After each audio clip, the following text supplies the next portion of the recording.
หยาดฝนยังคงเทกระหน่ำชะล้างกลิ่นคาวเลือดและเท่าฐานหน้าอารามหินผาทว่าความหนาวเหน็บจากพายุไม่อาจเทียบได้กับความเย็นเยือกที่แผ่ซ่านออกมาจากร่างของเทียนหมิงหลวงจีนเท่าสุดตัวลงคุกเข่ากับพื้นโลหิตสีดำสนิททะลักออกจากปากและจมูกออร่าสีทองบริสุทธิ์ที่เคยสว่างไสวบัดนี้ริบหรี่ลงราวกับเทียนไขกลางพายุท่านอาจารย์หม่ออูเสริงถลาเข้าไปประคองร่างที่ผอมแห้งอาซิ่นก้าวตามมาติดเนตรปราณของเด็กหนุ่มเบิกกว้างด้วยความตื่นตะลึง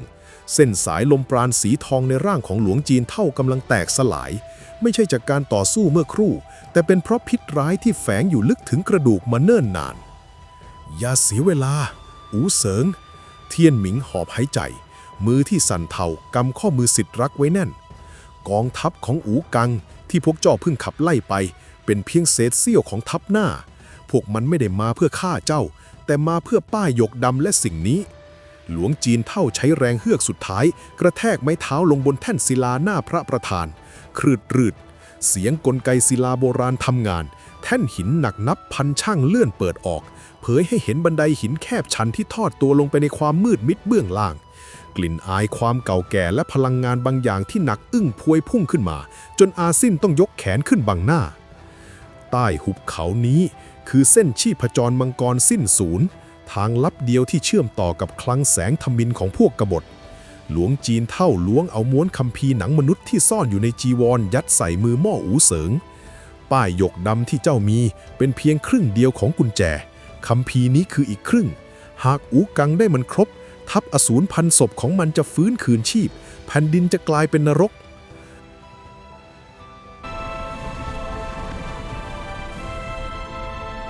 อาจารย์ข้าจะพาท่านหนีไปด้วยกันหม่ออูเสริงกัดฟันเสียงแห่พร่าสั่นเครือคนตายไม่จำเป็นต้องหนีเทียนหมิงยิ้มบางๆดวงตาที่ปิดสนิทดูสงบเงียบร่างกายเริ่มเปล่งแสงสีทองเป็นครั้งสุดท้ายฉันจะใช้พลังชีวิตที่เหลือผนึกประตูอารามนี้ไว้ซื้อเวลาให้พวกเจ้าไปซะและจำไว้อาซิ่นคือดวงตาแต่เจ้าคือหัวใจอย่าปล่อยให้ความมืดกลืนกินพวกเจ้าหม่ออูเสริงกำคัมภีร์แน่นจนเล็บจิกเข้าเนื้อเขาก้มกราบแทบเท้าผู้เป็นอาจารย์3 ครั้งอย่างหนักแน่นก่อนจะลุกขึ้นยืนหันหลังเดินลงสู่บันไดหินโดยไม่หันกลับมามองอีกเลยอาซิ่นมองร่างของหลวงจีนเท่าที่ค่อยๆกลายเป็นรูปสถานทองเพื่อผนึกทางเข้าเด็กหนุ่มโค้งคำนับอย่างลึกซึ้งกัดฟันแน่นแล้วกระโจนตามเงาของชายตาบอดลงสู่ความมืดมิดเบื้องล่างครึดรืดปังแท่นศิลาปิดสนิทตัดขาดแสงสว่างและเสียงพายุจากโลกภายนอกโดยสิ้นเชิง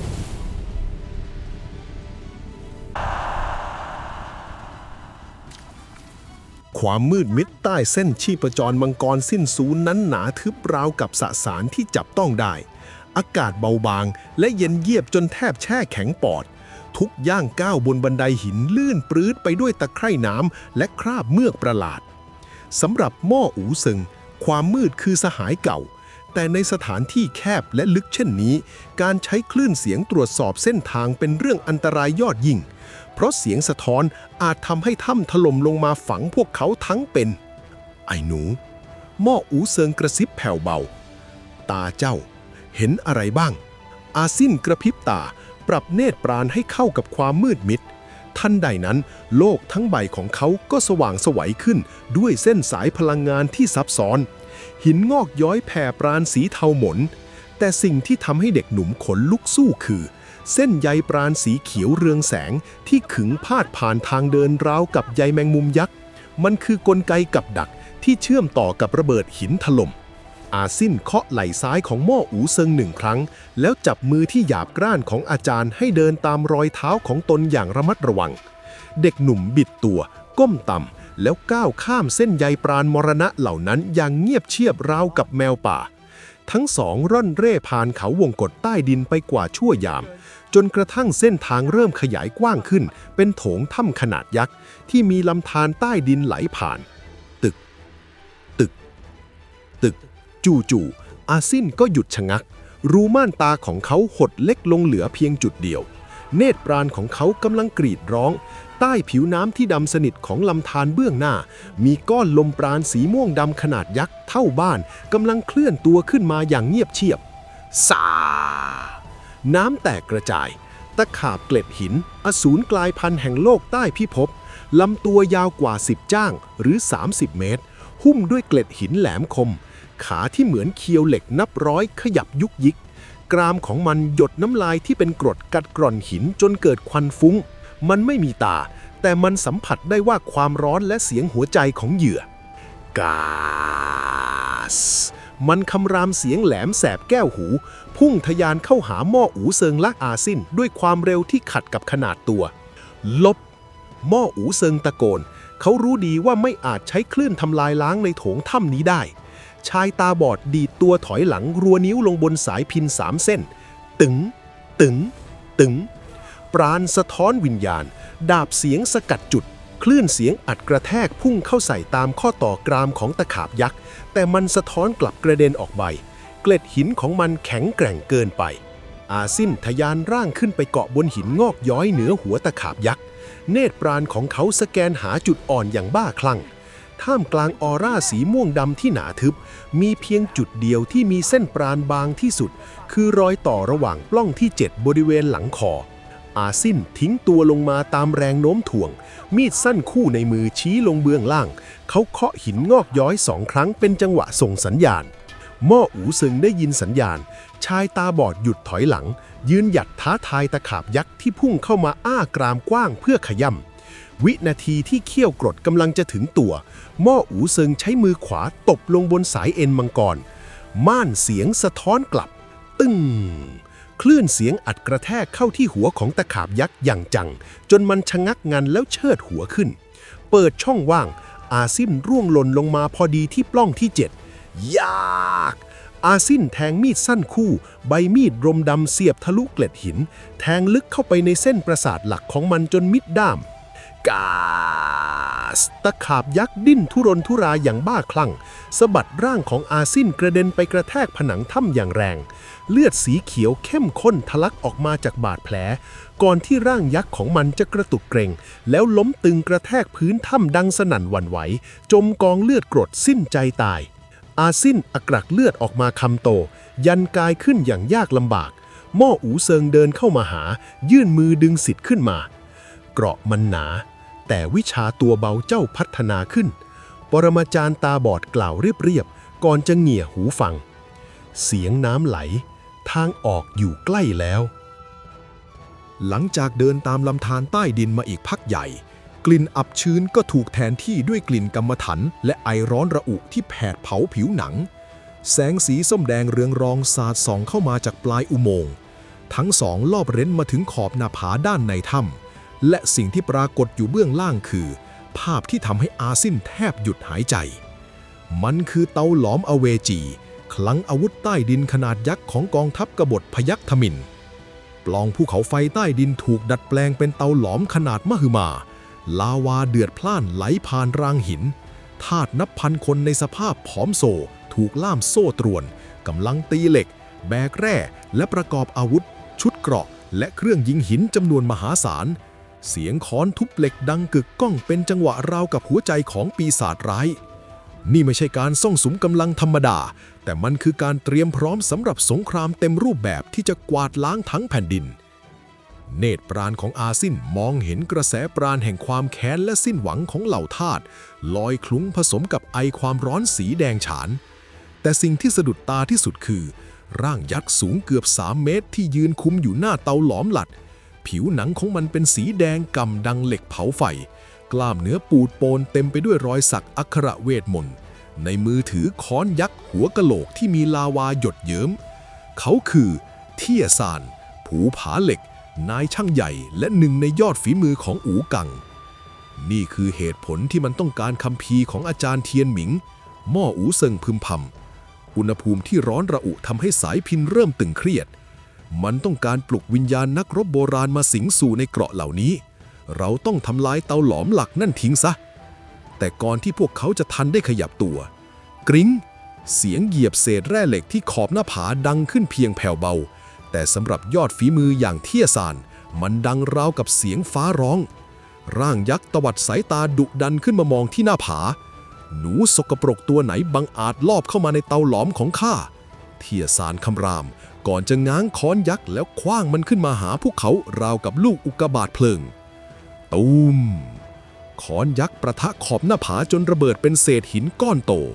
หม้ออูเซิงและอาซินดีดตัวหลบได้ฉิวเฉียดร่างของทั้งสองร่วงหล่นลงมาจากหน้าผาสูงชัน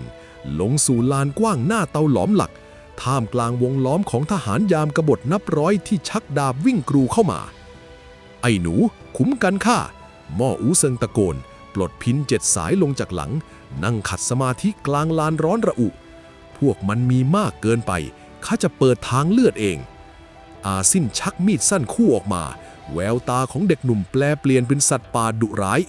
ลมปราณในร่างโคจรถึงขีดสุดเนตรปราณสแกนหาจุดตายของทหารกบฏทุกคนในรัศมี19เสียงพินกำปนานแรกดังขึ้นคลื่นเสียงรูปจันทร์เสี้ยวสีแดงกวาดทหารแถวแรกขาดสะบั้นอาซินพุ่งทะยานตามคลื่นเสียงเข้าไปราวกับเงามรณะมีดสั้นคู่ร่ายรำตัดเส้นเลือดใหญ่และจุดตายอย่างแม่นยำไร้ปราณีเลือดสาดกระเซ็นย้อมลานหินให้เป็นสีแดงฉาน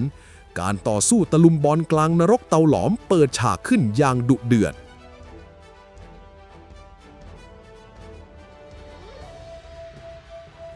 การประสานงานระหว่างหม้ออูเซิงและอาซินดำเนินไปอย่างสมบูรณ์แบบเสียงพินของปรมาจารย์ตาบอดทำลายล้างระยะกลางและระยะใกล้ในขณะที่อาซินเป็นดั่งมีดหมอผ่าตัดที่เฉียบคมสังหารศัตรูที่หลุดรอดเข้ามาในระยะประชิด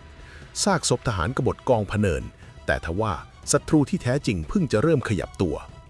หลีกไปไอ้พวกสวะข้าจะบดขยี้พวกมันเองเทียสารคำรามก้อง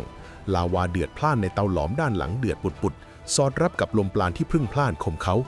ร่างยักษ์กระทืบเท้าลงพื้นลานหินสั่นสะเทือนราวกับแผ่นดินไหวเขาดึงค้อนยักษ์ที่ฝังอยู่ในกำแพงกลับมาด้วยโซ่เหล็กที่พันธนาการแขนขวาหม้ออูเซิงรับรู้ถึงมวลกล้ามเนื้อและรังสีอำมหิตที่หนักอึ้ง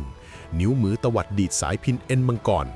ปราณสะท้อนวิญญาณสอนเสียงทะลวงเกราะคลื่นเสียงอัดเกลียวพุ่งทะลวงเข้าใส่หน้าอกของเทียสารด้วยความเร็วเหนือเสียง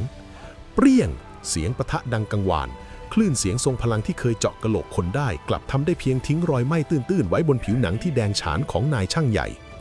วิชาหุ้มเกราะเพลิงโลกันอาซินเบิกตากว้างเนตรปราณของเขามองเห็นปราณสีส้มแดงไหลเวียนปกคลุมร่างของยักษ์ใหญ่ราวกับเกราะเหล็กที่ไม่มีช่องโหว่ เพลงพินงี่เง่าของแกทำได้แค่นวดหลังข้าเท่านั้นแหละเทียสารพุ่งชาร์จเข้ามาดุดรถกระทิงง้างค้อนหัวกะโหลกลาวาฟาดลงมาเต็มแรงลบหม้ออูเซิงและอาซินกลิ้งหลบไปคนละทางตุ้มผืนหินแตกร้าวลาวาที่เกาะอยู่บนค้อนสาดกระจายอาซินอาศัยจังหวะที่ค้อนปะทะพื้นพุ่งทะยานเข้าด้านข้างใช้มีดสั้นคู่ฟันเข้าที่เอ็นร้อยหวายของเทียสารเคร่งมีดสั้นคู่ของอาซินบินงอทันทีที่สัมผัสผิวหนังอันแข็งแกร่งเทียสารแสยะยิ้มตวัดหลังมือซ้ายฟาดเข้าใส่ร่างเด็กหนุ่มผลักอาซินปลิวละลิ้วกระแทกเสาหินอย่างแรงกระอักเลือดออกมากางเกงและเสื้อกระสอบไม่เกรียมอาซินหม้ออูเซิงตะโกนรัวนิ้วลงบนสายพินบ้าคลั่งสาดคลื่นเสียงกระหน่ำใส่ใบหน้าของเทียสารเพื่อดึงความสนใจคู่ต่อสู้ของแกคือข้าไอ้ขนเถื่อนเทียสารยกแขนขึ้นบังหน้ารีตาลงงั้นก็ตายพร้อมกันไปเลยเขาเหวี่ยงค้อนหมุนรอบตัวพายุเพลิงลาวาก่อตัวขึ้นพุ่งเข้าหาหม้ออูเซิงอย่างไม่อาจหลบหลีกวินาทีเป็นตายอาซินที่บาดเจ็บสาหัสมองเห็นบางสิ่งเนตรปราณของเขาเพ่งมองไปที่โซ่เหล็กที่พันธนาการแขนขวาของเทียสารกับค้อนยักษ์โซ่เส้นนั้นมีรอยกร้าวเล็กๆที่แผ่ปราณสีดำจางๆออกมา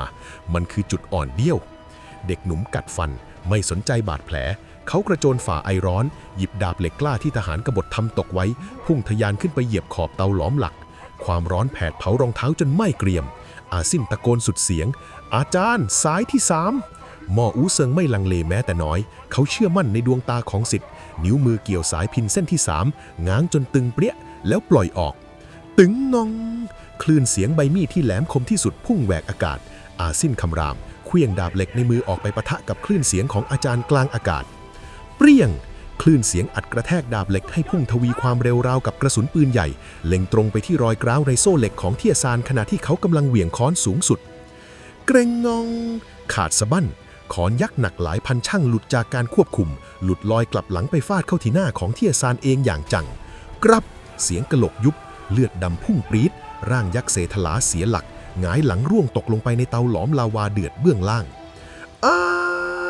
เสียงกรีดร้องโหยหวนดังขึ้นก่อนจะเงียบหายไปพร้อมกับร่างที่ถูกหลอมละลายเตาหลอมหลักสูญเสียการควบคุมลาวาเริ่มปะทุทะลักออกมาท่าที่ถูกล่ามโซ่พากันตรึนตระหนกรีบหนีเร็วหม้ออูเซิงคว้าคอเสื้ออาซินทั้งสองกระโจนขึ้นไปบนรางส่งแร่เล็กที่ไหลออกสู่อุโมงค์ระบายความร้อนทิ้งคลังแสงนรกที่กำลังระเบิดและถล่มทลายไว้เบื้องหลังการปรุงโอสถระดับเทพต้องอาศัยทั้งสมุนไพรล้ำค่าและความเพียรพยายามเชกเช่นเดียวกับการสร้างสรรค์ผลงานในช่องเดอะเจียนสตูดิโอของเราครับ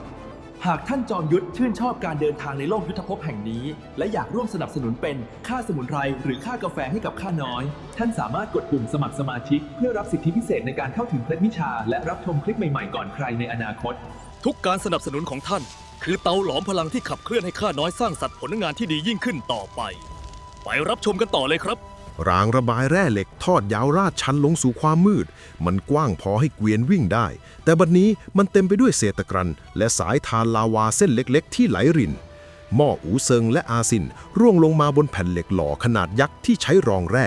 มันถลายลงไปตามทางลาดชันด้วยความเร็วสูงราวกับนาวาที่ล่องบนแม่น้ำทองคำแดงเกาะไว้ให้แน่นหม้ออูเซิงตะโกนมือข้างหนึ่งกดพินไว้แน่นมืออีกข้างยึดขอบแผ่นเหล็กลมตีหน้าจนผ้าปิดตาปลิวสะบัด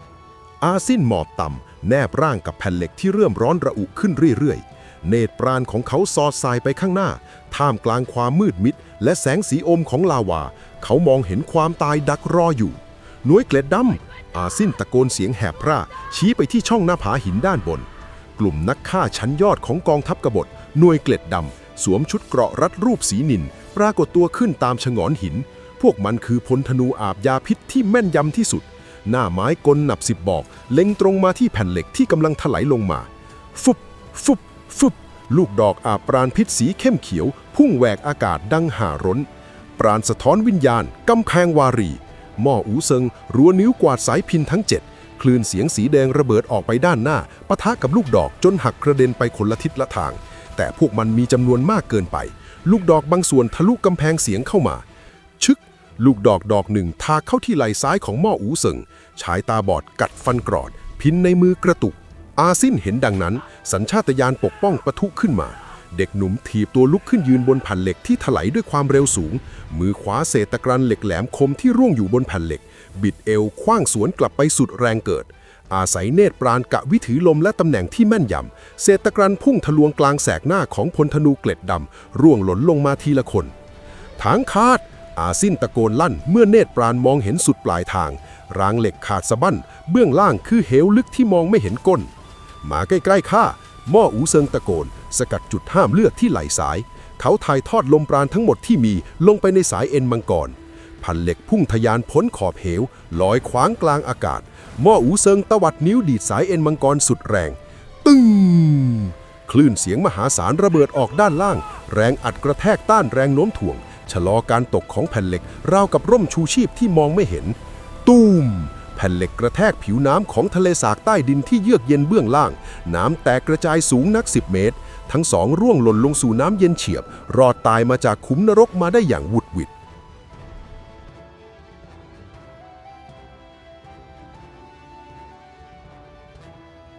หลังจากแหวกว่ายขึ้นฝั่งทะเลสาบใต้ดิน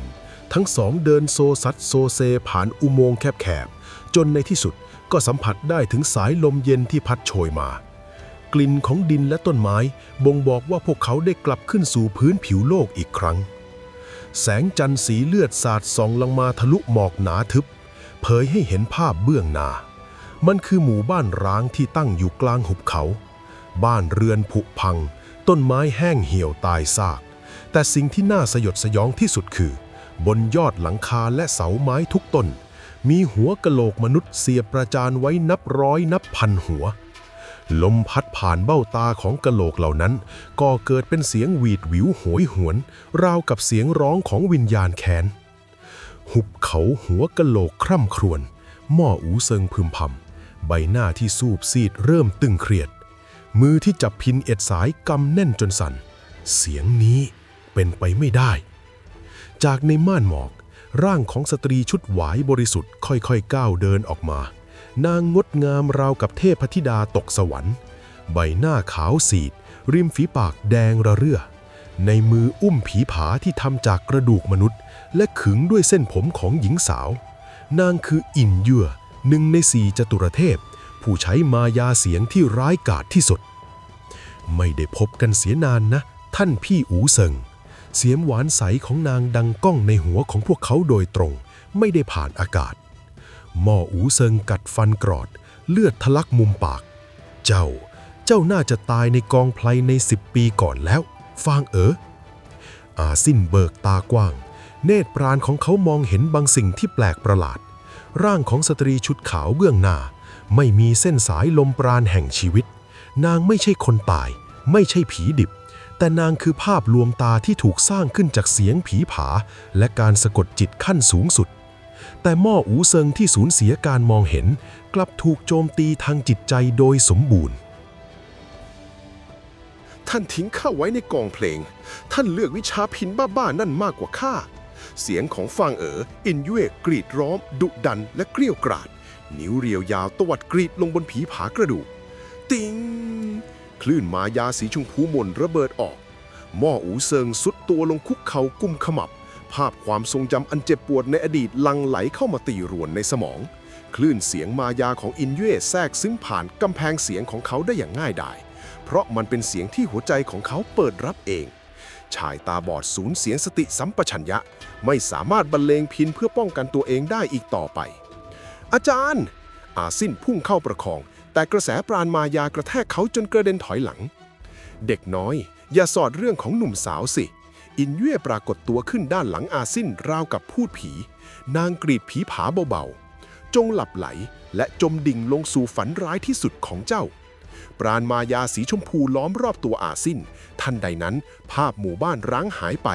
โลกของเด็กหนุ่มเปลี่ยนเป็นตรอกสกปรกในเมืองหลวง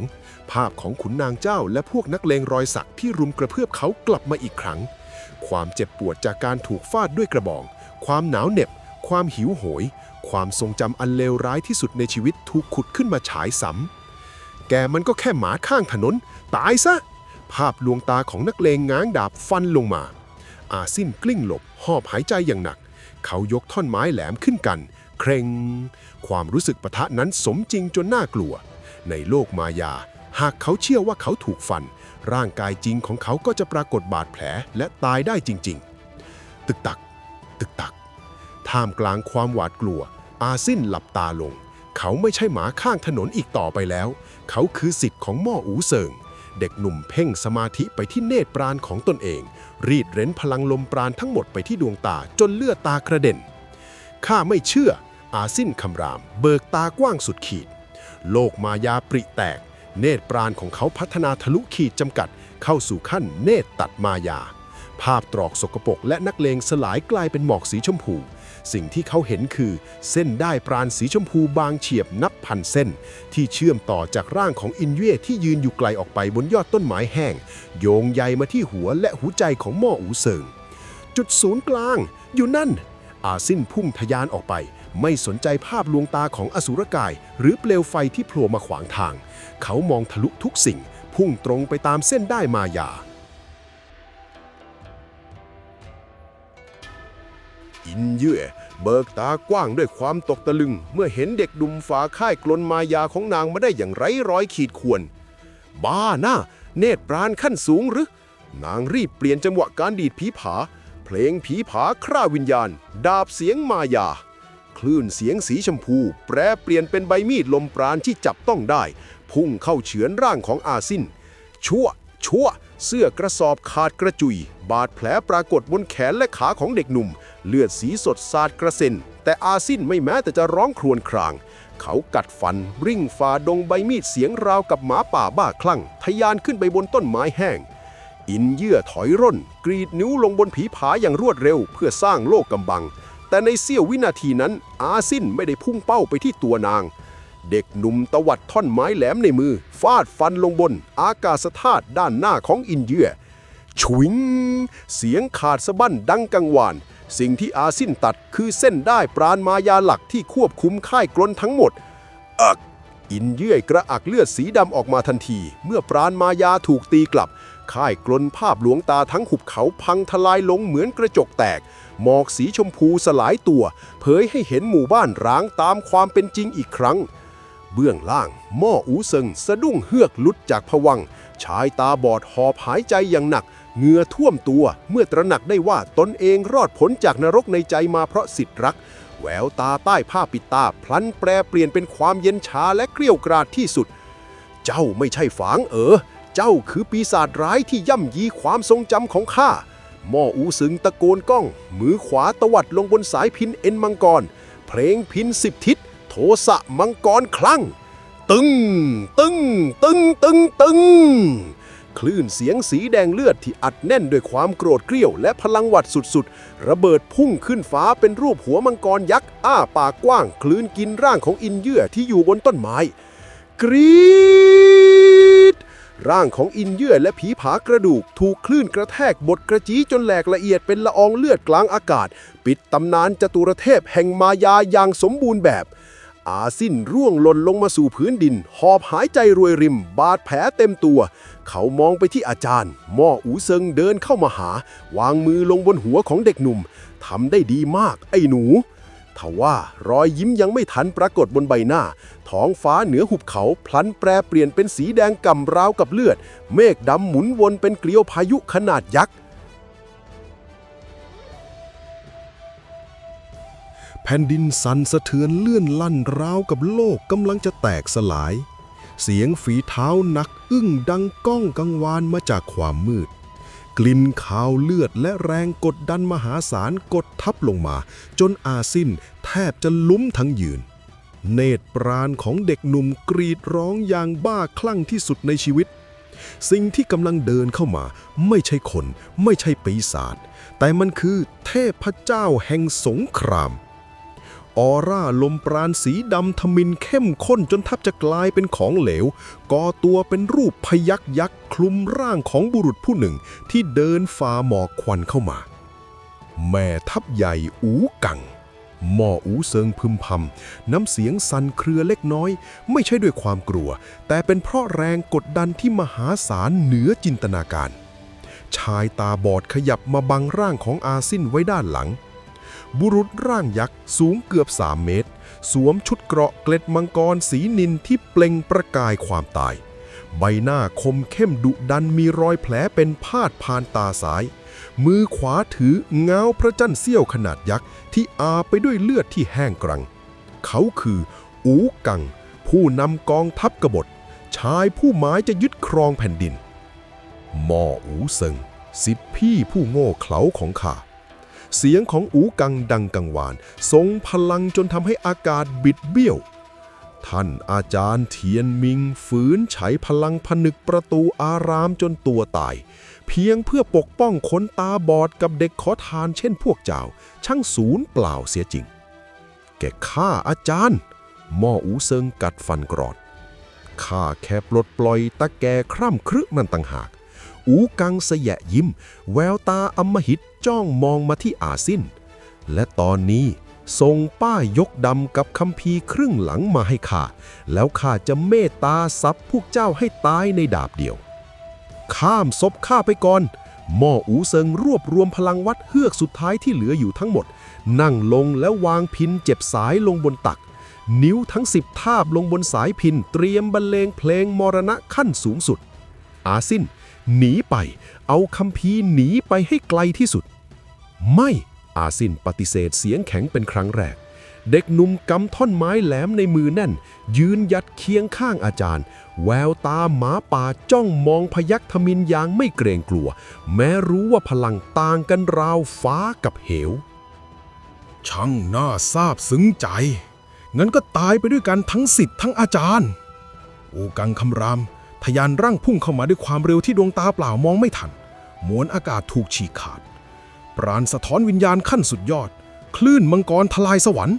หม้ออูเซิงดีดสายพินทั้ง7พร้อมกันด้วยพลังชีวิตทั้งหมดเลือดทะลักออกจากปลายนิ้วคลื่นเสียงสีแดงฉานขนาดมหึมาพุ่งเข้าปะทะร่างของอูกังราวกับกำแพงยักษ์ไร้สาระอูกังไม่แม้กระจะหลบเขาง้างพระจันทร์เสี้ยวขึ้นเหนือหัว ปราณทมิฬปะทุถึงขีดสุดแล้วฟาดฟันลงมาเต็มแรงเคล็ดวิชาพยัคฆ์ทลายภูผาเปรี้ยงแสงสว่างวาบกลบทุกสิ่งตามด้วยเสียงระเบิดกึกก้องที่ทำลายประสาทการได้ยินคลื่นกระแทกมหาศาลกวาดหมู่บ้านร้างจนราบเป็นหน้ากลองภาพที่อาซินเห็นผ่านเนตรปราณคือความสิ้นหวังข่มเงาทมิฬผ่าทะลวงคลื่นเสียงมังกรของม่ออูเซิงจนแตกออกเป็น2 ซีกอย่างง่ายดายแรงอัดกระแทกทะลวงเข้าใส่ร่างของปรมาจารย์ตาบอดเต็มๆอักม่ออูเซิงกระเด็นปลิวลอยไปในอากาศพิน7 สายที่อยู่คู่กายมาตลอดชีวิตแตกกระจายเป็นเศษไม้สายเอ็นมังกรขาดสะบั้นร่างของเขากระแทกพื้นอย่างแรงนอนแน่นนิ่งจมกองเลือดอาจารย์อาซินตะโกนสุดเสียงดวงตาเบิกกว้างด้วยความโกรธแค้นเขาพุ่งทะยานเข้าใส่อูกังอย่างบ้าคลั่งท่อนไม้แหลมแทงตรงไปที่หัวใจของแม่ทัพกบฏมับอูกังใช้เพียงมือซ้ายเปล่าๆรับท่อนไม้แหลมของอาซินไว้ได้อย่างสบายๆก่อนจะออกแรงบีบจนท่อนไม้แหลกละเอียดเป็นผุยผงหมาน้อยเอ๋ยกัดได้เจ็บแค่นี้เองหรืออูกังสะแยะยิ้มก่อนจะตวัดหลังมือตบเปรี้ยงเข้าที่สีข้างของอาซินกรับเสียงกระดูกซี่โครงหักบั้งสนั่นร่างของเด็กหนุ่มปลิวไปกระแทกซากกำแพงหินสุดลงไปกองกับพื้นเลือดพ่นทะลักออกจากปากสติสัมปชัญญะเริ่มเลือนรางอูกังเดินก้าวอาดๆเข้ามาหาร่างที่นอนแน่นนิ่งของม่ออูซึงเขาล้วงมือเข้าไปในอกเสื้อของชายตาบอดดึงเอาคัมภีร์หนังมนุษย์และป้ายหยกดำออกมาชูขึ้นเหนือหัวในที่สุดกุญแจทั้ง2 ส่วนก็อยู่กับข้ากองทัพอสูรพันศพจะผงาดอีกครั้งฮ่าฮ่าฮ่าฮ่าอาซินนอนจมกองเลือดสายตาพร่ามัวมองเห็นเงาของอูกังที่กำลังหัวเราะอย่างบ้าคลั่งเขามองไปที่ร่างของอาจารย์ที่ไร้การตอบสนองพิน7 สายแตกสลายคัมภีร์ถูกแย่งชิงทุกอย่างจบสิ้นแล้วงั้นหรือแต่ในวินาทีที่สติกำลังจะดับวูบเนตรปราณของอาซินกลับมองเห็นบางสิ่งใต้ซากเศษไม้ของพินที่แตกหักมีแสงสีทองสว่างวาบขึ้นมามันคือลูกปัดทองคำขนาดเล็กที่ซ่อนอยู่แกนกลางของพินมาตลอดและมันกำลังสั่นพ้องกับหยดเลือดของม่ออูเซิงที่ไหลไปโดนมันวิ่งคลื่นพลังลึกลับบางอย่างเริ่มแผ่ขยายออกมารอบบริเวณอย่างเงียบๆบทสรุปของการพ่ายแพ้หรือจุดเริ่มต้นของการตื่นรู้ที่แท้จริงชะตากรรมของปรมาจารย์ตาบอดและเด็กหนุ่มจะเป็นเช่นไรเมื่อกุญแจสู่นรกตกอยู่ในมือของจอมกบฏโปรดติดตามตอนต่อไป